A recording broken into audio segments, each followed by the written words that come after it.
Hello everyone, स्वागत करता हूं आप सभी का ऑनलाइन स्टडी जोन में। आप सभी के डिमांड के ऊपर मैं फ्रेंड्स प्रशांत महासागर और अटलांटिक महासागर की जो भी ठंडी और गर्म जलधारा है उनके बारे में ट्रिक बना करके आपके सामने प्रस्तुत हो चुका हूं। आई होप कि फ्रेंड्स आप लोग को आज की वीडियो काफ़ी इंटरेस्टिंग लगने वाली और जो भी मैं ट्रिक आपके साथ शेयर करने वाला हूँ वो मोस्ट इंपॉर्टेंट है। तो चलिए फ्रेंड्स इस वीडियो को शुरू करते हैं। सबसे पहले बात कर लेते हैं कि प्रशांत महासागर की कौन कौन सी जलधाराएं होती हैं और वो ठंडी कौन सी और कौन सी गर्म है। तो मैंने यहाँ पे सेपरेटली करके अलग अलग करके रख दिया कि ठंडी जलधारा और गर्म जलधारा दोनों को एक जगह पे रखा है ताकि आपको याद करने में कोई दिक्कत ना हो, आप दोनों को अच्छे से समझ भी सकते हैं। ठीक है, तो सबसे पहले बात करते हैं ट्रिक नंबर फर्स्ट जो कि ठंडी जलधारा के बारे में। तो हमारा ट्रिक ये बनता है कि हम अकेले क्यों हैं, आखिर अब तक हम सिंगल ही क्यों हैं, अब तक अकेले क्यों हैं। इस ट्रिक के थ्रू आप याद कर सकते हैं कि प्रशांत महासागर में ठंडी कौन कौन सी जलधाराएं होती हैं। तो चलिए एक एक करके डिस्कस करते हैं। सबसे पहले यहाँ पे हम बात कर रहे हैं हम, यानी कि फ्रेंड्स हम का मतलब हमबोल्ट की जलधारा। अकेले में अगर आप देखो तो इसमें सबसे पहला जो लेटर आता है वो अ आ रहा है। अ का मतलब अंटार्कटिका की जलधारा, केले का मतलब कैलिफोर्निया की जलधारा और क्यू का मतलब क्यूराइल की जलधारा। हो गया ना बात क्लियर कि प्रशांत महासागर की जो ठंडी जलधारा है वो आपने अच्छे से क्लियर कर लिया। क्लियर फ्रेंड्स, अब बात करते हैं कि प्रशांत महासागर की जो गर्म जलधारा है वो कौन कौन सी है। तो देखिए इसके लिए छोटा सा ट्रिक ये है कि ए अल्लाह सुसीम क्यों रो रहा है। आप अल्लाह से पूछ रहे हो कि ए अल्लाह सुसीम क्यों रो रहा है, तो चलिए इसको भी देख लेते हैं। ए का मतलब आपको याद रखने की एल नीनो की जो जलधारा होती है उसको। अल्लाह का मतलब कि अलास्का की जलधारा, बहुत ही सिंपल। सुसीम का मतलब खुद हो गया सुसीम जलधारा और क्यूरो का मतलब हो गया फ्रेंड्स क्यूरेशिया की जलधारा। हो गया ना ये भी बात क्लियर।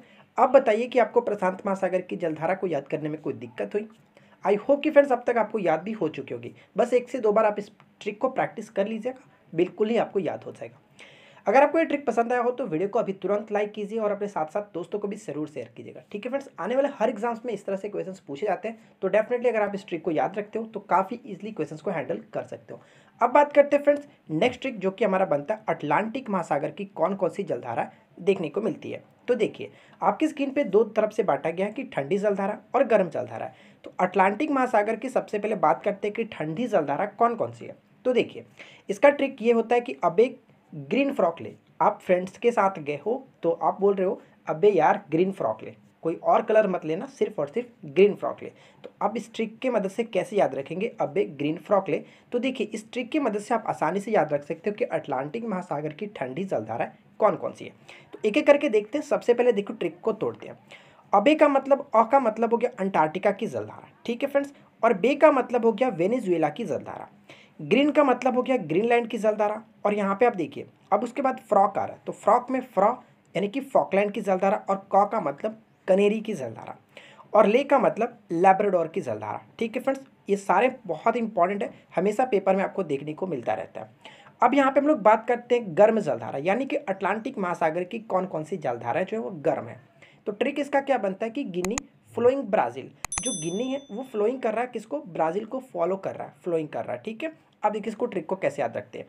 गिनी का मतलब गिनी की जलधारा, क्लियर। फ्लो का मतलब देखिए फॉलोइंग है तो फ्लो हम कर सकते हैं, फ्लो का मतलब फ्लोरिडा की जलधारा। अब फ्लो इंग है तो फ्लो मतलब हो गया इंग आ रहा, तो ई का मतलब इरमिंजर की जलधारा और ग का मतलब गल्फ स्ट्रीम की जलधारा जो कि मोस्ट इंपॉर्टेंट होता है। ठीक है, और लास्ट में आप देखें ब्राज़ील, तो ब्राज़ील का मतलब ब्राज़ील की जलधारा। हो गया ना बात क्लियर फ्रेंड्स। यहाँ पे आपको प्रशांत महासागर और अटलांटिक महासागर दोनों की जलधारा को काफ़ी आसानी से मैंने याद करा दिया। उम्मीद करता हूँ कि आप लोगों को आज की दोनों ट्रिक अच्छे से समझ में आ गई होगी। कुल हम लोगों ने 4 ट्रिक के बारे में देखा जो कि दोनों अलग अलग ट्रिक थे, और उम्मीद भी करता हूँ कि अब तक आपको ये सारे ट्रिक्स याद हो गए होंगे। अगर आपको वीडियो पसंद आया हो तो वीडियो को जरूर लाइक करें और साथ ही साथ अपने दोस्तों को भी शेयर करें। चैनल पे पहली बार है तो चैनल को सब्सक्राइब करके नोटिफिकेशन बेल को ऑन करिए, क्योंकि यहाँ पे मैं आपको जो ट्रिक नहीं याद होती है मैं आपको ज़बरदस्ती याद कराता हूँ और बहुत ही ईजिली याद कराता हूँ, तो आपको काफ़ी यूजफुल होगा। हमारे साथ बने रहिए, मिलते हैं फ्रेंड नेक्स्ट वीडियो में किसी नए टॉपिक के साथ। Thanks for watching, keep keep learning, have a good day.